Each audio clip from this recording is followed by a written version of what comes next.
Chapter 6. Tony was waiting to be picked up. Arthur was running late because he wanted to thoroughly make sure he had all the bases covered. With every step he took to ensure his success, he was laughing. He couldn't help himself.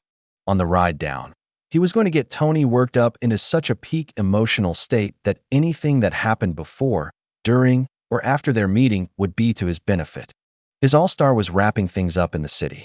He hired a cop working overtime tonight. Arthur's chance to conquer was the perfect catch-22. Either way was a negative for Sam. Arthur was frickin' ecstatic. Stephen let his mother sleep. He cooked her breakfast to honor his father's request of green, no matter what, until further notice. He didn't know what happened, but he usually learned a lot in green mode and would always feel closer to his mother when he focused on that. Stephen checked out the metal box in the safe room. It had a 3-digit lock. He tried 359 and it opened. There were instructions or SOPs. His father couldn't help using Army lingo to let him know the standard operating procedure for until further notice. The box contained a key for Bunker 3, which he added to his chain around his neck. Sam let his son know that all his stuff was moved to 3 and green meant he could volunteer any information. Any information about the main bunker and projects they worked on was fair game. Bunker 3 was off limits to everyone, but Stephen and his father's guest. Stephen had met the quest when he was 5. He was huge and looked like an action figure. He was smart because he beat his father at chess. The bottom of the box contained a new wallet, a jackknife, credit cards, and instructions to transfer money into his father's house expense account. He didn't understand why his father gave him the knife. Last request on his instructions were, when you get scared in the woods or the world, protect your face, use your knife, and empty your diaper. In his mind, he could hear his father laughing. Sam had one stop to make before he entered the city. He had to see farm country and a small cemetery with money on the ground. He had a few questions to ask his mother. He called Mother. This area was a 2-hour drive from his house. He made this drive every quarter. He couldn't take not honoring his mother every 90 days. Grammy raised her well. Mother Louise Shepard died before he moved to Portland. Sam took out a small lawn chair from the trunk. He decided to mull over his predicament, draw some more on his clipboard, and maybe hear an answer while walking around Applewood Cemetery. Sam wished he could ask his mother about his real father. He walked the cemetery.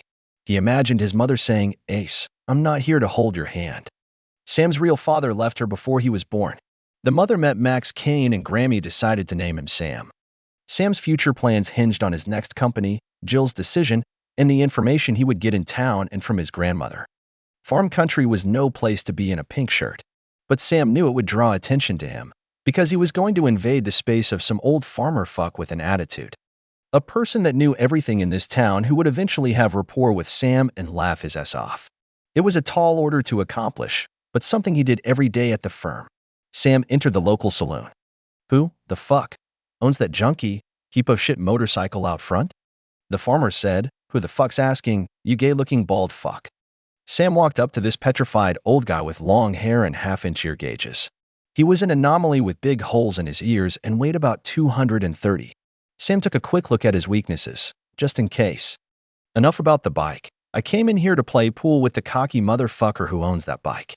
You can kick my ass or take my money. He said, I'll take your money, then kick your ass. To hell with pool. Old timer, before we start, do your ears whistle when you ride that bike? It took the old man by surprise and a few seconds to get the joke. Man, you are funny. Sam promptly responded, I think if you put deer whistles in there, you'd never run into a deer again. I just want to know if you knew my mother, Louise Shepard. Sam left the bar. He knew his mother was a cheerleader, held her own, and his father's name was unknown. His uncle Bruno, the number 9 in the card deck, was the only one who knew him. Sam had never met his uncle. He just stared at him every day on his wall. Another conversation he wanted to have with his grandmother. She painted the portraits and gave him the chess set. When his mother died, Sam received a special delivery package. Inside was a book called The Turn, signed by Bruno. We will meet. Sorry about your mother. Sam had been collecting that awesome book ever since. He purchased another copy every time he was mad at Jill because it bothered her seeing a shelf full of the same book. Chapter 7. 10 years ago, Sam was accepting deliveries at Cold Beer. The bar was open from 5 to 11 p.m., Wednesday through Saturday nights. Monday through Friday, they were open mornings for a small crowd for breakfast. It was Tuesday morning, March 5, 2009. This was the day that changed his life. Monica tracked him down and walked through the door with Stephen holding her hand. He remembered her from college because it was war to get her attention. Jill, previously Monica Spencer, walked into cold beer, melons, and ass. It took everything to stay away because Sam hired her on the spot. Little girl face, demure features, pale, long wavy brunette hair, fairly small, but womanly curves that overpowered. Good for business, but a probability for trouble. Took 4 months for that to come to fruition. Damn, biker boots. Any woman that looked good in a t-shirt and jeans was good enough for anyone. Took Sam the first 3 years with her to get rid of that constant internal ache when he saw her. It just wasn't right. Sam developed cold beer around counting every patron's drinks. If they had a designated driver, they could drink more. Every customer received an army chain and a barcode dog tag. It contained their picture license info, tracked their drinks and money they had left to spend. Money was put on their account as they entered. Entrance fee was $25 or less. $20 for drinks and $5 for the band. Food, games, and merchandise was paid in cash. Drinks were $1, $2, or $3. Each customer could have 6 liquor drinks in a 6-hour period or a combination of liquor, beer, or fountain drinks. Cold beer had the best entertainment and closed promptly at 11 p.m. Monica was hired in 5 minutes. Sam instructed her to go down the street to a jewelry store he co-owned. She would receive an upgraded necklace with a modified dog tag. It was used to clock in and out for her shifts. Sam decided to take advantage. He had Rob, co-owner of Hip Jewelry, take some pictures of Monica wearing cold beer jewelry and clothes, which turned into 20 posters used to market the bar. Monica received $100 per month for 3 hours of modeling. Jewelry and store sales increased when Monica bartended. She wanted to waitress, but Sam decided it would be safer for her behind the bar. She had enough trouble just walking through the place. Sam supplemented her income by having her work the front office during the day to pay for her weekly daycare. Things worked too well, which means paradise does not exist. Sam trained Tim Parker to take his place as operations manager. He would report to the big boss, but really report to Sam. Parker was low maintenance and ensured that Sam did not have to worry about his gold mine. After 8 years, Sam would have to increase Tim's share of the profits and remind him to renew Jill's $100 payable each month. The posters were changed out every few months but never updated, because a braless woman wearing a white tank top and jeans is timeless. Chapter 8. Sam had no doubt that he would be meeting Bruno in the near future. Sam also knew that he may get knocked down in the short term, but Arthur was going to get his. A straight line to the problem and close quarters combat, his specialty. He planned to figuratively buy a tank and blow his shit to smithereens. Sam had to look that word up on Google. Yep, break down his large bullshit a piece at a time. Pieces so small that they would have no redeeming qualities. At home, Stephen hung out with his mother because his father wasn't there. It took a bit for Stephen to get up in the morning. He wasn't tired, just fearful of yellow and red that his father told him to get ready for. His father would joke that yellow meant careful and red warned you about the holy crap moment coming soon. After breakfast, he didn't know what to do, so he did a few push-ups. When he was younger, Stephen remembered his father saying, "Don't be afraid of the push-up." "I'm not afraid, Dad." "You must be, because you're not doing any. You have no interest in doing them." Stephen tried to argue, but his father made sense. He couldn't win. He couldn't win when every time his father proved that an excuse was just a lie. Stephen would argue. His father would say, "That's a lie." He would argue until Sam matter-of-factly said, "Bull, shit." It was a term that came out lovingly, but determined. Stephen would laugh. Stephen realized sometimes he wasn't laughing, having a lunchbox. "Dad, I'm going to look like a reject." "Nope, you're going to walk into school thinking, 'Look at my fucking lunchbox.' Then the kids are going to think, 'Man, what a reject.' Then they are going to rethink that because you have the biggest arms, because you are not afraid of the push-up, or what they think. You will be big man on campus. Half your class will be bringing in the lunchbox. Besides, I reinforced the handle and riveted a lead lining in there, just in case a bigger man on campus wants to beat you down. Besides, do you want steak or frickin' tater tots? The lunchbox is gold, plain as day." Stephen made a decision to get his mother on the treadmill. He put in tape 10 into his father's old cassette deck for her. Then he would make lunch. He took out the note from his father and used it as a checklist. It helped him know what to do. He checked out the territory, put a 3 on the key, Soon he would volunteer information and get ready to meet the guest tonight. Green until further notice. Protect the mother. Sam was still on schedule. He was just outside the city. He made another 2 calls for backup. His marinade thoughts pointed out that Arthur showed his hand when he exposed the stick. Sam still had the stick around his neck. Still a carrot and still tempting. Underneath, Sam didn't care about the stick. He used it to see real intentions from real people. Arthur took things. It just wasn't right. Sam couldn't help but think about his wife. Funny, he didn't know what to think. Sam always had to see things for himself. It usually cost him a lot of money. In the beginning, there was light. Arthur was worth every penny. In business, you could cut a person or division off when the cost of diminishing returns hit break-even. The number to decide was right there. In love, there was no number. What was love costing him when residual love was propping it up? Sam stopped thinking about Jill. Arthur was about to invade. Knowing what to do was one thing.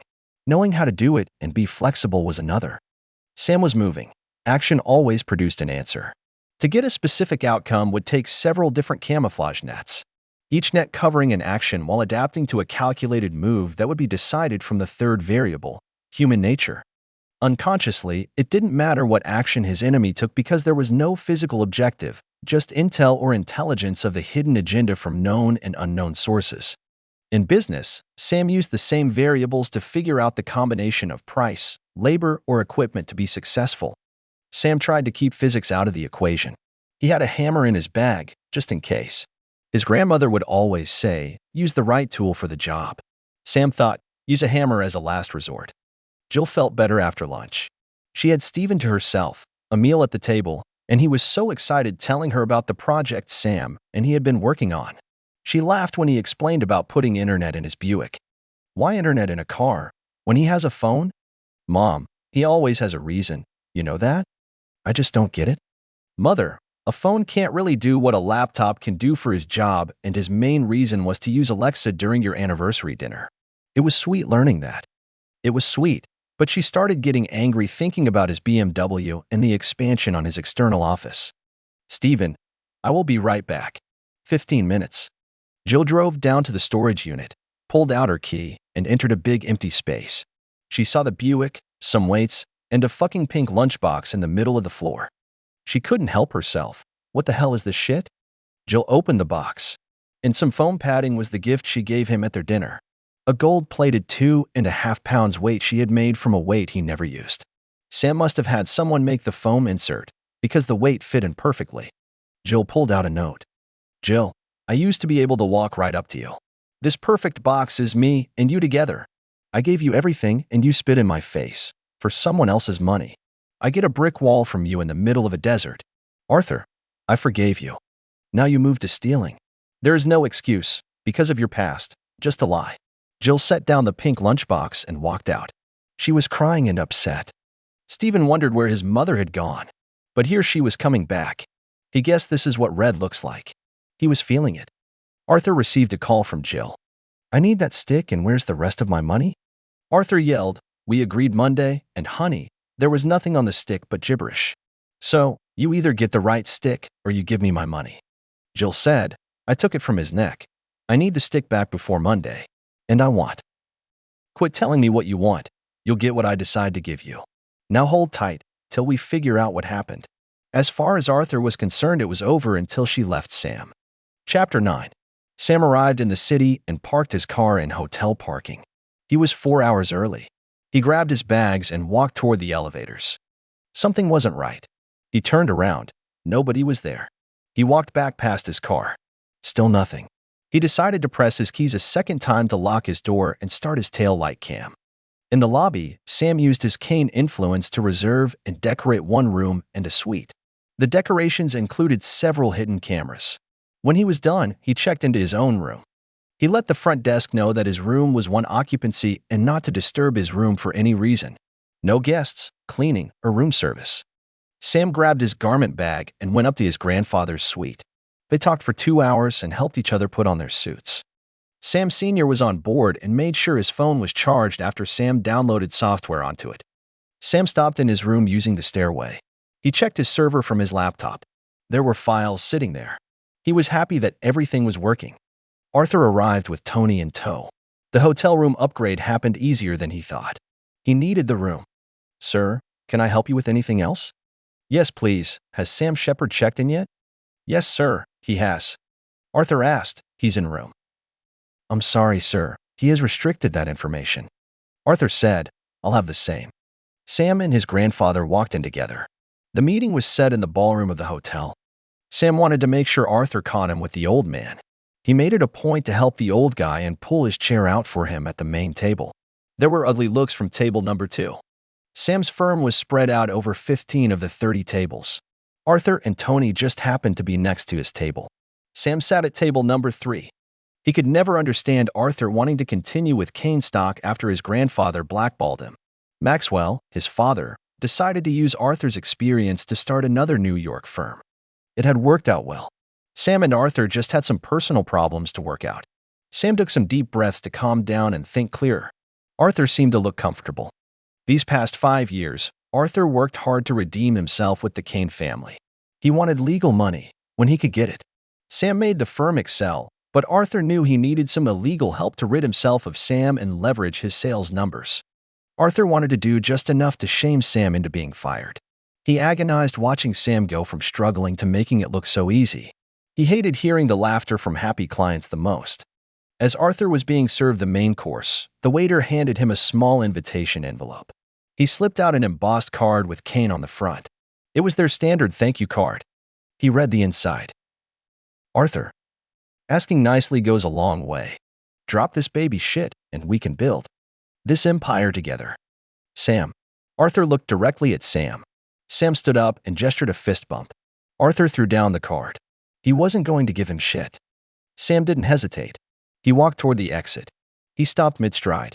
Across the room, he could see someone that he would never confront, because that would just be stupid. Tim Parker, in the flesh. It had been a few years since Sam had seen him or his failure to obey orders. Sam said, I told you Syracuse. Sam, think about it. The protection detail is here. When the players leave, I will resume. Let only the geeky one through. I will be back in 30 after recon and intel. I'll see you in room 900 later for the movie and sitrap. Tim understood hidden camera viewing in room 900 and situation report before going into battle. Arthur let Tony go with orders for only a few punches to the face. He needed Sam back here for the start of his play. Tony ran to confront Sam. He was confident that he could submit some pain after his embarrassment.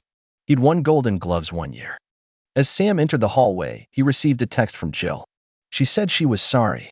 24 hours to hear the first real sorry. Sam figured Arthur had told her about the empty stick, and she was feeling shit out of luck.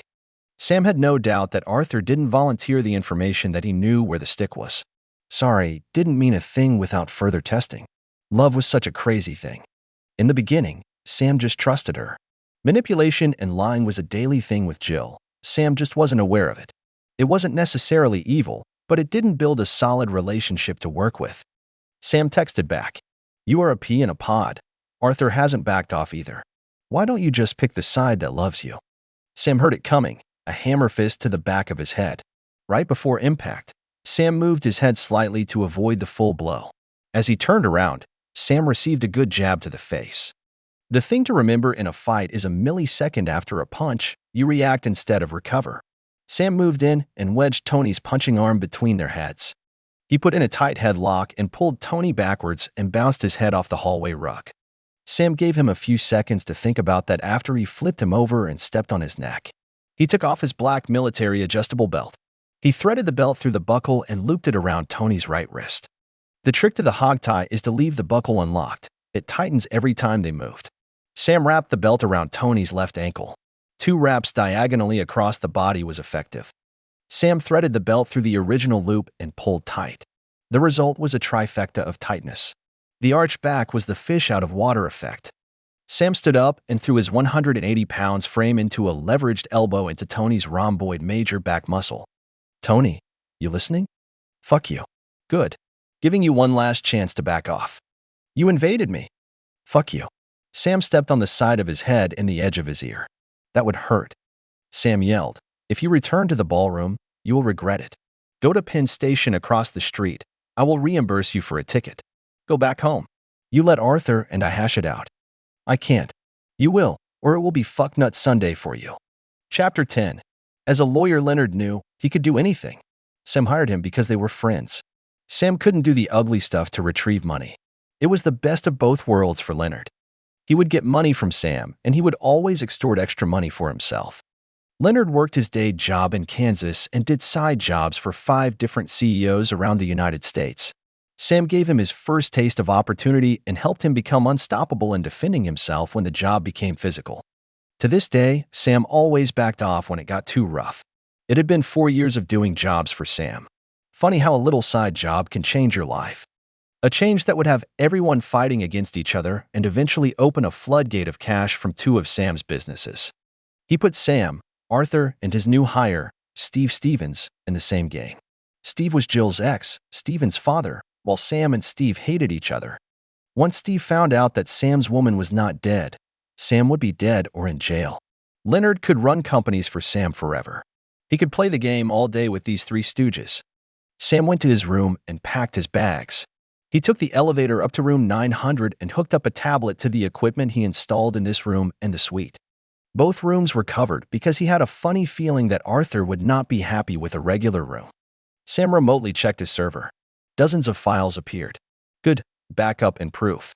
Last second, he decided to do a double check of the suite. Laying on the bed was Steven's fucking asshole father, Steve. Sam stood there thinking and mentally drawing a who, what, when, and where map in his head. There was only one person smart enough with any past history or knowledge to create this perfect storm.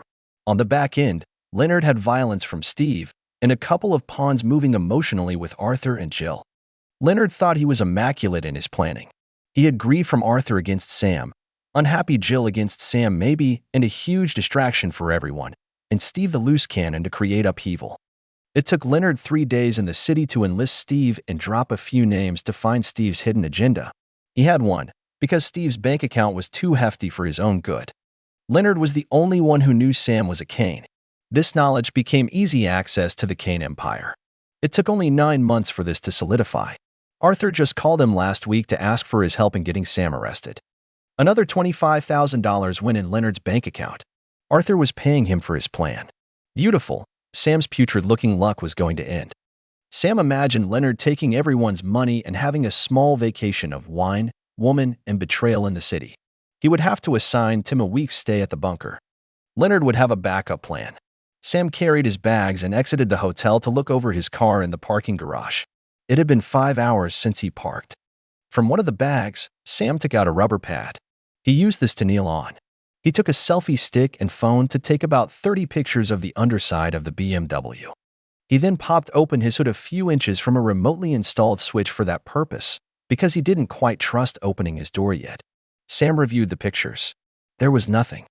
Sam unlocked his trunk and viewed his tail light cam. Someone had come up from the side and opened his trunk. Sam took everything out of the trunk and found a slit along the back seat seam. About 1 pound of dope was hidden inside. Sam texted Tim to come get it.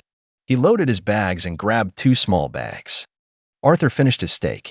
He got up to check on Tony. It had been 15 minutes. He got nervous and was pulling his shirt sleeves down past his suit coat. He was trying to pass this huge guy at the door. Parker grabbed him by the throat and whispered in his ear, "Mr. Kane is about to speak. Now, don't be rude and sit down." He pushed Arthur, and it took about 3 steps to right himself. Max Kane couldn't help but laugh when he saw this. The whole crowd seemed to laugh with him. They couldn't quite understand what he was saying. Max recognized the doorman from Portland. "Shiite, no doubt I would sit down." Max could do every English accent. They changed with his material. Sam exited the parking garage and took a call from Steven. He sounded upset. "Hey buddy, sorry I haven't texted." "Dad, what do I do?" "Green, what's going on?" "Mother's never been like this. She's upset about the bunker." "Yeah, it's large and empty." "Buddy, she did something minor and she's feeling guilty. Tim couldn't make it today. He's with me protecting my back." Steven asked, "What do you want me to do?" "Tim will be there Sunday morning. I will send you an SP for protection as backup.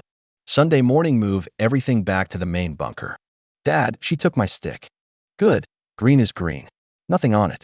Grab another stick from the key box in the main bunker. Label it 5 with whiteout under the slide. Download our communication software onto it. Practice sending notes from that to your computer. Dad, is everything okay? Steven, nothing scary. Boss doesn't like me, and I'm visiting with Tim. I'm in a center position on the board dealing with jokers from the deck. Their decisions will dictate what move I take. I will message twice a day until I get back from seeing Grammy. We can talk anytime you want. Dad, son, shitty is temporary. Keep moving and don't get distracted. Green and escalate if needed. Love you. Love you too. Sam walked through the door, dropped a bag next to Tim. Couldn't wait. Haul this to 900. Here's the key. Double pay for you this month. See you in 2 hours. Check out the sweet view on the tablet and give me a report on where Portland Steve's car is parked. Portland Steve? Boy, you don't fuck around. Cut Wonder Boy loose when you leave and try not to laugh in his face too hard. Every quarter, his father Max ran these meetings.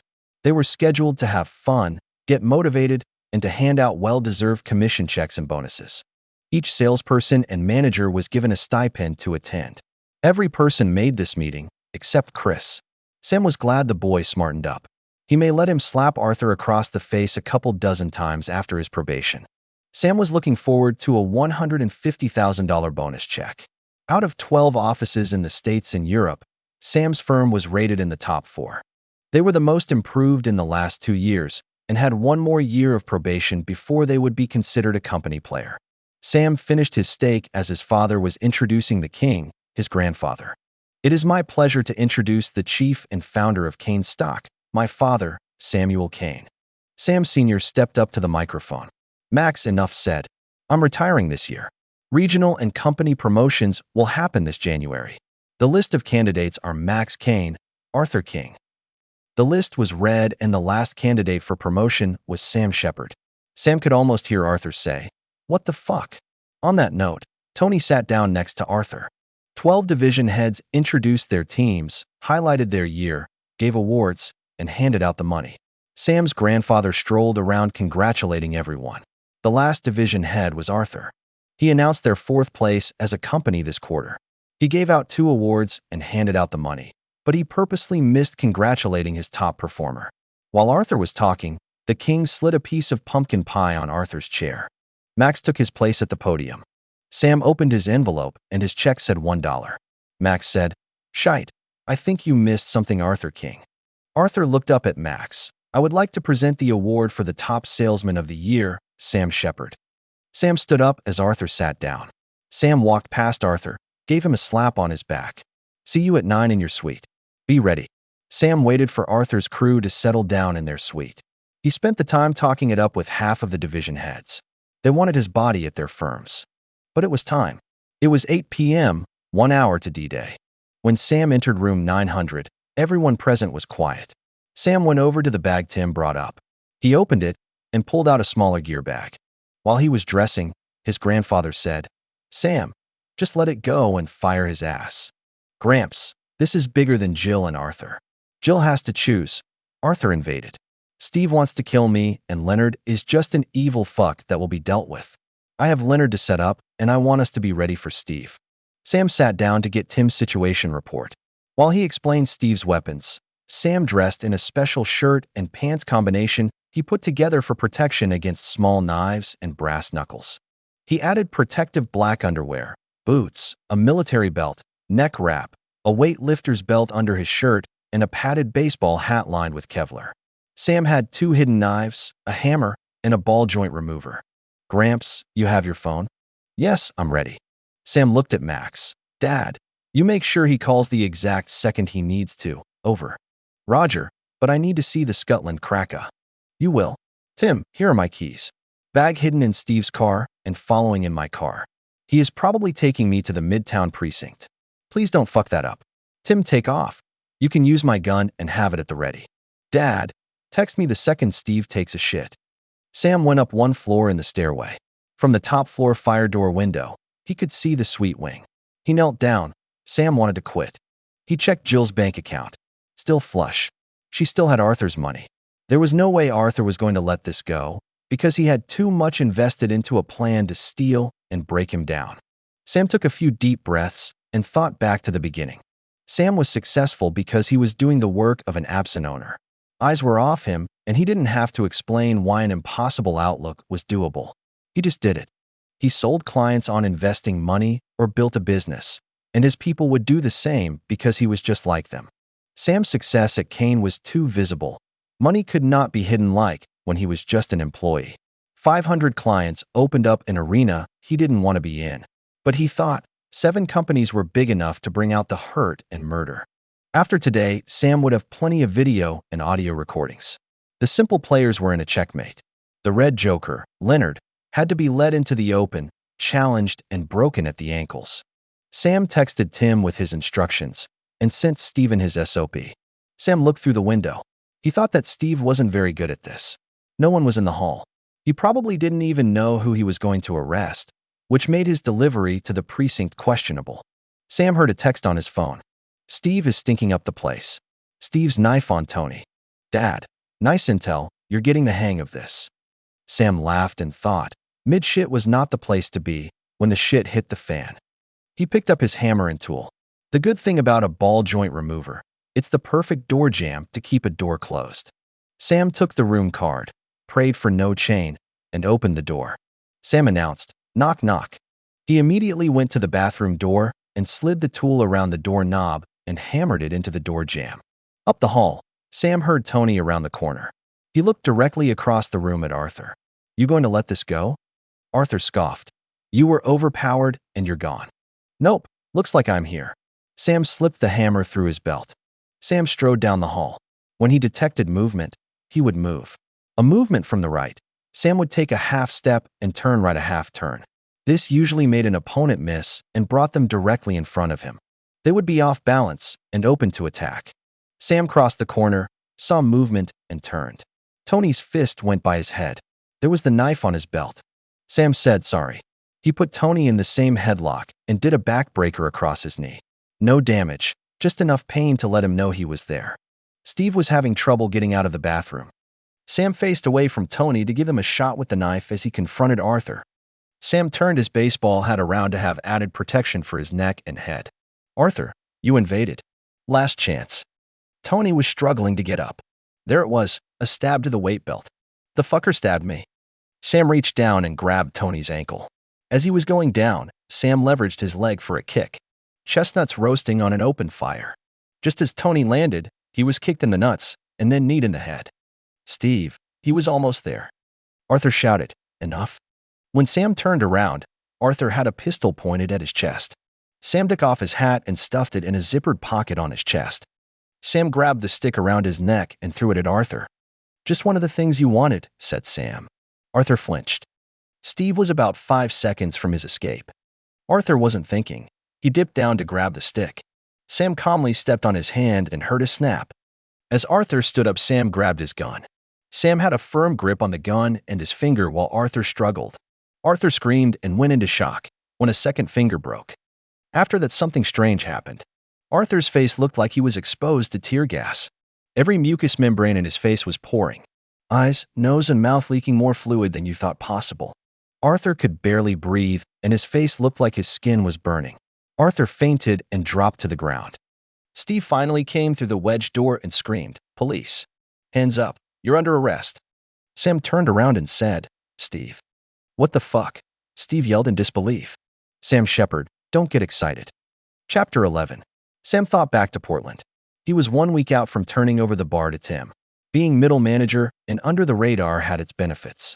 Over these last years, Tim was able to get his bachelor's and law degree. Unfortunately, Tim had the day off when Steve came through the bar shooting bullets at Sam. He wore a mask. Sam thought he was shooting at Monica. Monica was trapped behind the bar. She just stood there.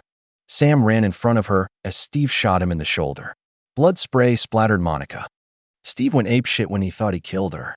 He stabbed Sam several times before he left through the sparse crowd that remained. After Steve left the bar, Monica came around the counter. She thought Sam was dead. Sam sat up. His shoulder hurt, but his new vest worked well from any punctures from Steve's buck knife. Tim showed up just as an ambulance pulled into the parking lot. Sam told Tim to bring in 2 gurneys, instructed the crew to cover them both and bring them to the hospital to be examined. Sam's attention snapped back to the present when Steve said, "I thought you and Monica were dead. I can only speak for myself. You didn't shoot or stab me enough." "Man, you were dead." "Well, Stupid as ever. You hurt me and I let you go for the sake of your son. Not 1 minute did you think about him when his mother died. Where is he? Well, you better just arrest me and kill me later, because that corn cob smoking brain of yours just doesn't work. Steve threw a set of handcuffs to Sam. Okay, put those on, shut up, and do what I tell you. Sam knew he could grab one of his knives anytime, because Steve wasn't very good at this. But to Steve's credit, he knew that Steve didn't want to get close to him. Sam snapped the cuffs on himself in front. It was slow getting down the stairs into the lobby. Steve was nervous. He was still deciding what to do. Steve, in the lobby, tell them to get an ambulance to Suite 3. It will help your story and police report. I will, and fuck you. Steve walked Sam through the lobby. Sam could see his father showing a thumbs up. This was good. His grandfather was on the phone talking to the NCO of the Midtown precinct. House arrest. Call an ambulance for Suite 3, please. 2 injured. Officer Stevens, Midtown precinct. I will be back with an incident report. Both men walked through the garage. Sam could see Tim in the BMW, idling the engine, hoping Steve would do something stupid. They walked up another level. Steve put him in the back of a yellow Dodge Charger. It had a cage and radio. Sam was relieved. Steve needed more information. He backed his car out slow and crawled down each level of the parking garage. Steve, you taking me to the precinct? Call this in. Steve didn't answer. He was thinking about Central Park or driving out of the city. He turned right on 8th Avenue and pulled over. Steve, I'll give you one question before you take me in. Why aren't you dead? Boy, that's a shitty wasted question. I'm not dead. Is Monica dead? Yes, she's dead. Then you're dead. Why? Because you killed her? Sam took out his phone and dialed Leonard. Before he answered, Sam said, Leonard, I'm arrested. Steve started to laugh. This camouflage net always worked. It let Sam know that Leonard set up this whole bullshit situation. Leonard answered on the 5th ring. I'm arrested. Going to Midtown precinct. How far are you out? See you in an hour. Sam hung up. Steve couldn't help but say, You are dead. Steve, you are fucked. I was afraid for a minute, but you left your knife and fingerprints at the scene. You left a viable murder weapon to kill me. And I think that's your NCO pulling up behind us. Yep, you are fucked up the ass. Steve holstered his weapon and waited for his boss. The boss took his time. Officer Stevens, you call this in yet? No, Sergeant. I know that already. No light on top of the car. I held your hand calling it in for you, because you should have called this in from inside the hotel. Besides, you are off duty. You bring him in now. I'll be there in 1 hour to confirm his arrest. I'm going in to see the big picture. Sam kept his mouth shut. He was okay now. Tim was following them to the station. Sam realized he would try one more time to smarten Steve up. But he would be wasting his time because too much emotion with an average brain cell count equals poor decisions. When the other shoe dropped, there would be no reasoning. They drove in silence. There were no instructions from Steve on what to do. No orders. Just an inevitable location to get to. Only the self-control to keep quiet during an agonizing 20 minutes to Steve's desk. Sam sat down while Steve fumbled with the paperwork. Steve. Steve just looked up. His brain was in Neverland rotating in circles. Steve, I let you go in Portland. You didn't know it was me. Bullshit. You ruined my life. Stop and listen. You did this to yourself putting Monica in the hospital.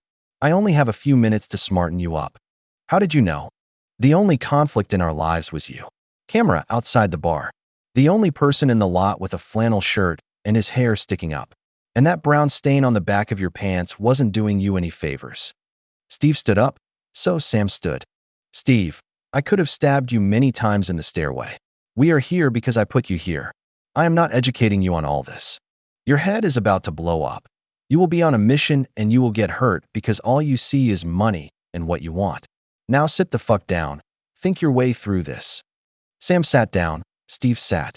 Quit with the paperwork. My lawyer will be here soon. Your boss is going to drop this bullshit setup. Whatever. Steve received a call from the front desk. They announced Sam's lawyer. Sam was taking deep breaths. He noticed a mistake he made. While they were standing, he noticed through the window, Leonard pulled up behind his car. Good thing Tim had left already.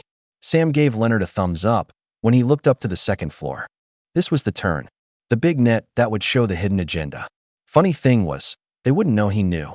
They would all get what they asked for or decided to do. Trust had to be tested. Sam could see the closed hand of his grandmother. He passed the test long ago. Tim followed Steve in the yellow Charger. He was ready. He had Sam's weapon on the seat. Sam had reminded him to hide the dope in Steve's trunk before the ride to the police station. It had been a while since he worked with Sam. For months in Portland 10 years ago, and several paid holidays together. Sam had changed his life in a short period of time. He gave Tim an awesome paying job, one where he only worked 30 hours each week. 24 hours in the bar and 6 hours depositing money and sending Sam weekly downloads. Tim received a regular salary in view of the bar manager. He always received a second amount in his account every Friday. After the Portland shooting, Sam flew him to Chicago to discuss a plan to work together in the future. Sam showed him how to draw a map of his life. Since then, Tim got 2 college degrees and owned 2 small businesses. He learned how to use the stick software to be one step ahead and leverage his life by going one step up. He heard that from Sam 2 years ago during a short cruise to Alaska. Sam gave him the software to use at the bar. He said, "Tim, this is yours, use it." He gave Tim a life SOP in a lunchbox. Their agreement was to train his replacement at cold beer. When he became Sam's new lawyer yesterday, Tim drew up papers to buy the bar. Tim installed a new configuration of the stick and wireless modem in the basement. So far, no one invaded the bar in his absence. One step ahead felt good. After Steve brought Sam into the station, Tim parked on the street. He was instructed to stow the weapon in the trunk and to not hesitate before going to the airport. Chapter 4 of the Life SOP. Hesitations cause unnecessary shit to get in the way. Tim decided to hesitate to a parking garage across the street from the station after he grabbed a few things from Sam's trunk. He had a flight booked and driver ready. He sat in a lawn chair watching the front of the station and the second floor window. Chapter 3 said, map out a possible action tree or graph and double check. Which means do your research. Tim was making sure his friend didn't run into any unnecessary shit. He had borrowed a camera, charger, and tripod from Sam's trunk. Steve met Leonard in the hallway, just past 2 swinging doors. It was a good 10 minutes of conversation. Leonard stood still. It looked like Leonard was saying, calm the fuck down and quit waving your arms. Your job was to arrest him. Yes, Monica is still alive, and take your penalty vacation and deal with it later. It didn't take a psychologist to figure that out. Sam looked up when Leonard gave him a thumbs up. Sam was thinking, thanks for nothing, as Leonard just left him there. While Steve took a break and waited for his boss, Sam noticed that Leonard was still in the building. Leonard had to cover that he was responsible for getting him out. Steven received a text from his father. He needed that. Today was a shock to his system.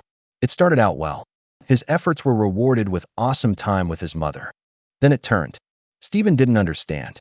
His father tried to tell him, life is temporary and you will come to understand to live it like that. He now understood. When it becomes temporary, make a decision. Steven thought about it. He went downstairs to yell at his mother. When that didn't work, he read his safety SOP because his father did everything for a reason. Son, my boss had me arrested because I put him in the hospital. I will call you when I get out in an hour. I'm telling you the truth. Nothing to worry about. It had to be. After Sam texted the boy, he texted Jill. Jill, I love you and I get 8 months of distraction. I tell you what I want and you mull shit over. This second is the time to decide because waiting for you to choose me over the bullshit that's going around in your head is a fucking sin against me. Sam waited for Steve, but he was glad that he didn't have to deal with his emotional crap.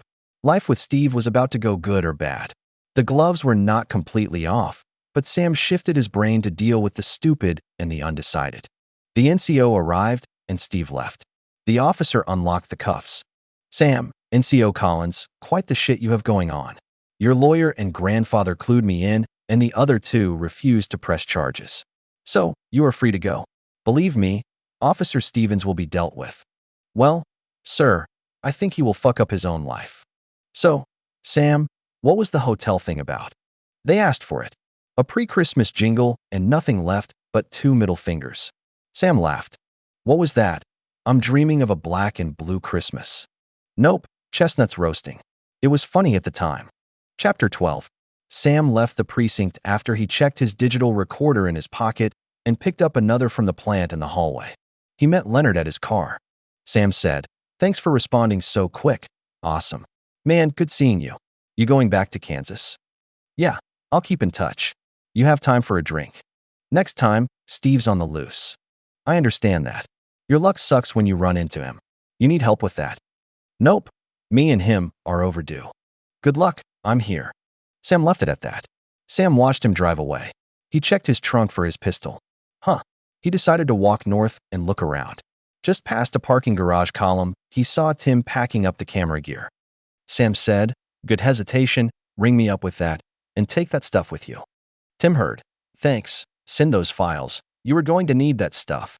Have fun carrying that lawn chair through the airport, and I want it back." Tim yelled, "Smartass." Leonard wasn't going back to Kansas. He took 2 weeks off to invest in his future. The investment included 2 cell phones with external batteries, Velcro tape, breaking and entering into Steve's apartment, and 1 pound of drugs from Steve's partner in crime. That morning, Leonard found all the equipment he needed in Midtown Manhattan. He found Steve's drug buddy from the cloud on his computer, connected the dots, and knocked on his drug dealer's door. Choked him out. Stole the drugs. Left a wallet with cash, bogus credit cards, and a copy of Sam Shepard's license on the floor. This was a checklist for Leonard. His plan to steal from Cold Beer and Kane stock was coming together. Leonard couldn't really know how much Sam knew at this point. He tried to divert attention from himself, but getting Steve involved was a big chance. He knew not much got by Sam, but he figured Sam would drop his guard in the moment and panic. Percentages would be against Sam. Steve would shoot right away, or with Monica being alive, shoot later. Leonard just sat back and hoped for an ace in the hole. Leonard laughed. That was something Sam would say. He could only hope. Sam headed out of the city. He needed to see his grandmother and draw out some characters. But underneath, he knew that including extra variables was stupid, unsafe, and just asking for trouble. How much more trouble could be added than including Steve, Jill, and a pound of dope? He could call the police, but Leonard would get away, Stephen would lose his mother, and the life he built would be blown up. He guessed he was all in. He hoped Jill would realize the severity of the game she was playing. Whether he volunteered information to help in that decision or forced her free will, it would always come out the same in the end. He decided to up the game and call Jill. Her phone was busy. Jill had called Arthur's cell phone when she found out Sam was in jail. Arthur made Tony pick up his phone. "Jill, he doesn't want to talk to you." "Why?" "Because your husband fucked him up. He's giving up." Tony hung up on her. Jill set her phone down and it rang. "Sam, I do love you." "So, you call Arthur when I'm in jail?" "Jill, you're a dictionary full of words. No realization or protection on the home front." She was crying.